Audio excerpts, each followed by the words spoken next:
নওরিনাপুর বিয়ের দাওয়াতে সবাই মিলে একসাথে হয়েছে, বলা চলে টপ সেলিব্রিটি গুলো আজকে একসাথে। অনেকেই বলছে এটা কি রিসেপশন নাকি একটা গেট টুগেদার। এখানে অনেক আপু ভাইয়ারাই ছিল যাদেরকে শুধু মোবাইলেই দেখেছি, কিন্তু এখানে সবার সাথে দেখা হয়ে গেল। প্রিয়া আপুর হাজবেন্ড এত বেশি হাসি খুশি, এত মিশুক, আল্লাহ তাদের ভালো রাখুক, দোয়া করি সবসময়। আসলে ভালোবাসা পূর্ণতা দেখলেও কিন্তু ভালো লাগে। এই প্রোগ্রামে সবাইকে এত সুন্দর লাগছিল, মাশাআল্লাহ। আসসালামু আলাইকুম, কেমন আছেন সবাই? রেডি হতে হবে কিন্তু সময় খুবই কম, আমরা বোধহয় লেট করব। ওইদিকে তৃষা এবং স্মৃতি, বাপি ভাইয়া সবাই পার্লারে চলে গেছে এন্ড আমি সুন্দর করে একা একা রেডি হয়েছি। আমি একটা সিম্পল লুক রাখার চেষ্টা করেছি এন্ড আমাদের দুইজনকে কেমন লাগছে অবশ্যই জানাতে ভুলবেন না। আমি তো আমার বরের দিকে তাকানোর পরে আর চোখ ফেরাতে পারছি না, এত সুন্দর লাগছিল। প্রোগ্রামে আসতে না আসতে দেখি কিউট পরিটা দাঁড়িয়ে আছে, ভাই এত সুন্দর লাগছিল নওরিন আপুকে, সাথে প্রীতি আপু, লিতি আপু। এদের সাথে আমার অনেক আগে থেকে কথা হতো, বাট দেখা হয়নি কখনো। এই প্রোগ্রামে যেদিকে তাকাই সেদিকে সব পরিচিত মুখ, ভালোবাসার মুখ। অনেককে প্রথমবার দেখছি, বাট একবারের জন্য মনে হয়নি যে প্রথমবার মিট করেছি।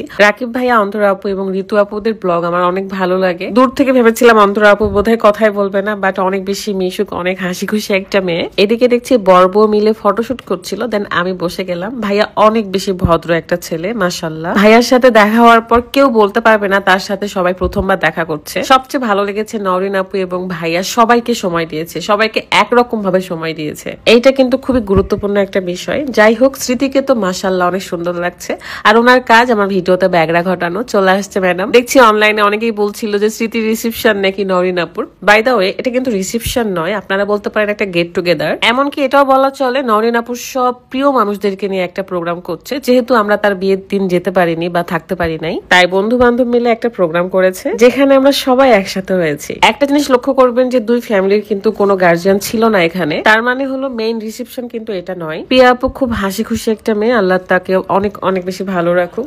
এন্ড ফাইনালি ঋতু আপুর সাথে দেখা। আপু এত কিউট, মাশাআল্লাহ। এখনো আরো অনেক স্পেশাল গেস্ট আসা বাকি রয়েছে। যখন আমি এসেছিলাম তখন মনে করেছি বোধহয় আমি একাই লেট, বাট না, অনেকেই দেরি করে এসেছে। এখানে সব বউ এবং জামাইগুলো একসাথে ছিলাম আমরা। তারপর আমি টনি আপুকে দেখে অনেক বেশি সারপ্রাইজ হয়ে গিয়েছি। আমি জানতামই না আপু আসবে। এন্ড এটা কিন্তু আপুরই রেস্টুরেন্ট, ওয়াটারফল রেস্টুরেন্ট, যেটা ধানমন্ডিতে। আর আপুকে মাশাআল্লাহ অনেক সুন্দর লাগছে। আপু অনেক বেশি ফ্রেন্ডলি আর কি, সবার সাথে এত সুন্দর করে মিষ্টি ভাষায় কথা বলে। আমি তো শুধু আপুর সুন্দর সুন্দর কথাগুলোই শুনতেছিলাম। যাই হোক, এখন গিফট দেওয়ার পালা। আমি আপুকে আগেই দিতে চেয়েছিলাম, বাট বলেছে যে স্টেজেই দিও আপু। দেন ম্যাডাম এত খুশি হয়ে গেছে, কারণ রাত খুব পছন্দ করে ওনার জন্য এই গিফটটা নিয়েছে আর কি। আপুর এত ভালো লেগেছে, এটা দেখে আমার শান্তি লাগতেছিল। যাই হোক, ক্ষুধা লাগছে ভাই, এখন খেতে হবে।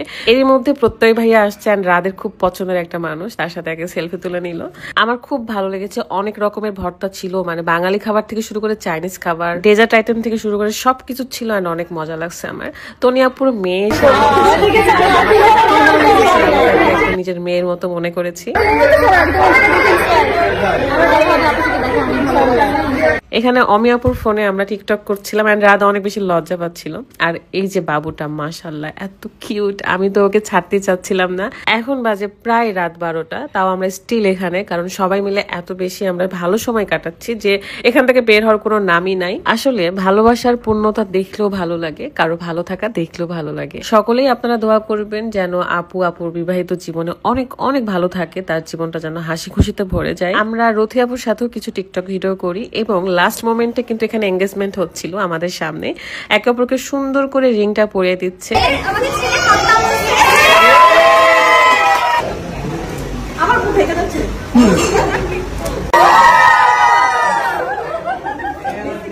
এবং নওরিন আপু আর ভাইয়াকে কিন্তু দাওয়াত দিয়ে দিয়েছি রাজশাহীতে আসার জন্য। ইনশাআল্লাহ দেখা হয়ে যাবে। এন্ড আমরা এসেছিলাম ফাহিম ভাইয়ের বাসায়, কারণ একদিন থেকে রাজশাহীতে ব্যাক করব। ভালো থাকবেন সবাই, আল্লাহ হাফিজ, আসসালামু আলাইকুম।